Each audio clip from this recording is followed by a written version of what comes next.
Chris, are you a little surprised that over at FanDuel.com, the San Francisco 49ers are favored by 1.5 over the Kansas City Chiefs?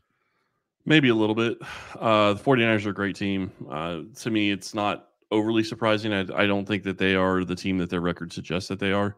And in some ways, I think you could argue that the Chiefs aren't the record that their record suggests that they are. They haven't played great through 5 weeks. They're still trying to figure it out on the opposite side of the ball, and defensively they've been great, and I think that's the reason they continue to win. The stupid league went and gave the Chiefs a bye, though, before the 49ers, too. Niners fans are kind of mad about that right now, Chris, because not only the Chiefs have a bye before this game, next week the Niners play the hated Dallas Cowboys, that even though they've lost 2 Super Bowls to the Chiefs, Niners fans still hate the Cowboys a lot more. Cowboys have a bye before they play the Niners next week as well. So 49ers I wouldn't worry about that near as much. The Cowboys defense is not good. I mean, that team cannot stop the run, and that's game over against the Kyle Shanahan offense if that's the case, no matter who's running the football. I think we're going to get Jordan Mason back in this one. It was a 7 to 10 day injury. He's kind of day to day right now, limited in practice. Don't know for sure, but I have a feeling he's going to go. If not, might see a lot of Patrick Taylor and rookie Isaac Guerrero out there. But I got an inkling right now it's going to be Jordan Mason playing in that one. But it's the guys blocking in front of Jordan Mason that I'm most interested in, especially rookie Dominic Pooney, 3rd-round pick for the 49ers, has been phenomenal, stepped in because of an injury and just completely stole the starting right job guard away from Spencer Burford, and he's been unreal. The second best offensive lineman on the team after Trent Williams, obviously the future Hall of Famer at left tackle. But he's got a pretty big matchup here this week. And so talk to me about that Chiefs defensive line and how they operate against this San Francisco 49ers offensive line. Well, I will say, I think Ryan would be really remiss and sad that he missed you saying that, because he is a Kansas fan and is from KU. So I will have to let him know. I'll have to let me know you said that. And Pooney was a guy that we talked about a lot, actually, coming to Kansas City for just a backup swing type guy. So there was a lot of talk about him going into the season. You look at Chris Jones, and obviously, I think he's probably the best defensive tackle in the NFL right now. I don't think I saw a stat today. I think he has time to pressure of like 2.12 seconds, the fastest time to pressure in the NFL. And I mean, that's ridiculous. The one thing I will say, and this is going to be something that I think needs to continue to show its face and maybe show up even more, is Tershawn Wharton is a guy that was injured 2 years ago, came back from an ACL, didn't really do much last year. I mean, he played, but he wasn't really recovered from his ACL injury. And now he's back, and he is causing havoc next to Chris Jones. And when you have 2 guys that can do that at that defensive tackle position, it is critical because you can start getting pressure on the quarterback, and you get pressure on the quarterback in front of him, in front of his face, as opposed to coming from behind or around a corner.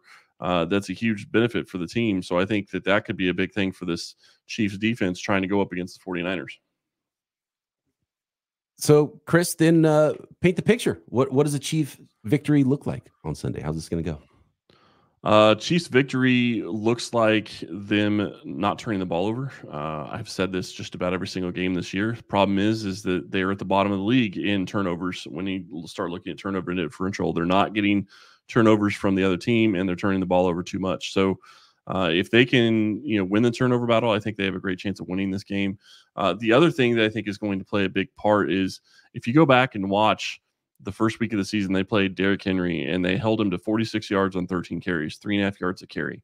They haven't allowed any running back so far to have a good week against them this year. And I did not expect that. I was not expecting the run defense to be even better than it was last year.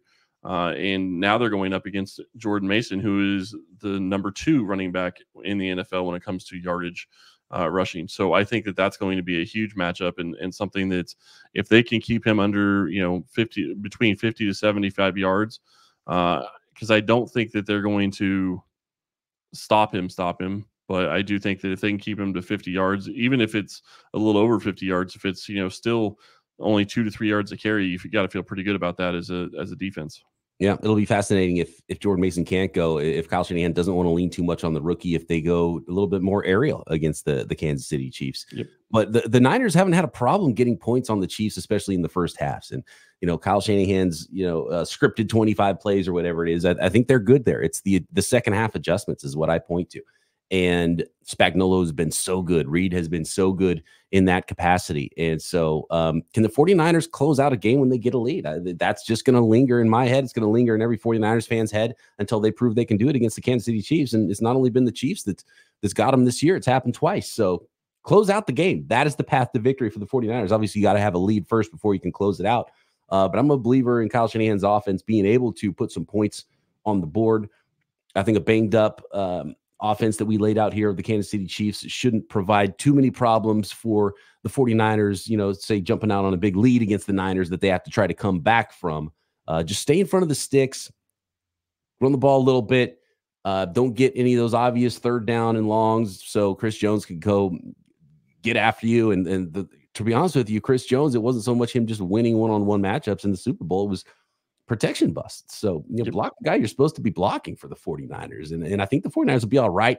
It's going to be a close game. I'm going to say the Niners slay the dragon, though, finally, and get one here and hold on. And who knows, they might be on their third kicker in 3 weeks. They brought in Anders Carlson because the guy who was replacing Moody, who's doubtful in this game, he got hurt too, Matthew Wright. So I don't even know who's kicking for the 49ers. And that's really been the thing that's killed the 49ers, if anything, this year. They're top 5 DVOA offense and defense, but they're 31 in the NFL special teams. And so they've got to be better there and got to limit returns, kickoffs, and got to kick that thing through the uprights when they get the opportunity and finish the job. Yeah, and Matthew Wright used to kick for Kansas City, so I was kind of thinking maybe he would have a chance to go up against his former team because he stepped in for Harrison Butker when Butker got hurt a couple years ago. So I'm really curious to see how this game plays out. I do think it's going to be a tough one. I think it's going to be a close game. You make a great point about San Francisco being great early on, and that is another thing that Kansas City struggles with is, generally speaking, in most games that they play, it seems like the first series, they've almost always allowed some kind of points. They didn't against the Saints this past game. They got an interception. But before that, it was either a touchdown or a field goal that was allowed on the first drive of the game. And if that starts kind of that way, but you go look at their defense after that, they start shutting teams down. They start adjusting. You're talking about adjustments at halftime. They start adjusting going into the second, third, fourth drive. They figure out, okay, this is what they're going to be doing to us, and they make adjustments to try to shut that down early. And I think that's a huge key as to why they've been successful so far.